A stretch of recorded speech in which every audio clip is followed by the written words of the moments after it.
शेगाव नगर परिषदेकडून देण्यात आलेल्या नव्या दुकानांच्या वाटपावरून दुकानदारांमध्ये वाद निर्माण झाला आहे। पसंतीनुसार दुकानं देण्याचं आश्वासन दिल्यानंतर लॉटरी पद्धत राबवल्याचा आरोप दुकानदारांनी प्रशासनावर केला। प्रशासनाच्या भूमिकेवर प्रश्न उपस्थित करण्यात येत आहे। दुकानदारांच्या म्हणण्यानुसार 1 जून 2026 रोजी खामगाव इथं झालेल्या बैठकीत प्रत्येकाला पसंतीनुसार दुकान देण्याचं सांगण्यात आलं होतं। सर्वोच्च न्यायालयाच्या आदेशानुसार मुख्य रस्त्यालगत दुकानं देण्यात यावी अशी त्यांची मागणी होती। मात्र 11 जुलै रोजी नगर परिषदेत झालेल्या बैठकीत मुख्याधिकारी जयश्री काटकर बोराडे यांनी दुकानं लॉटरी पद्धतीनं देण्यात येतील असं सांगितल्याचा आरोप दुकानदारांनी केला। त्यामुळे प्रशासनानं पूर्वी दिलेलं आश्वासन का बदललं याबाबत लेखी खुलासा करावा अशी मागणी त्यांनी केली।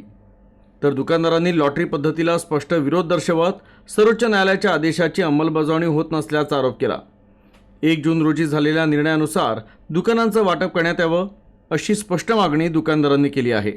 तर नगर परिषदेच्या उपस्थितीत लॉटरी प्रक्रिया पूर्ण झाली असून आता दुकानदार हा निर्णय स्वीकारतात की त्याविरोधात पुढील कायदेशीर भूमिका घेतात याकडे साऱ्यांचं लक्ष लागलं आहे।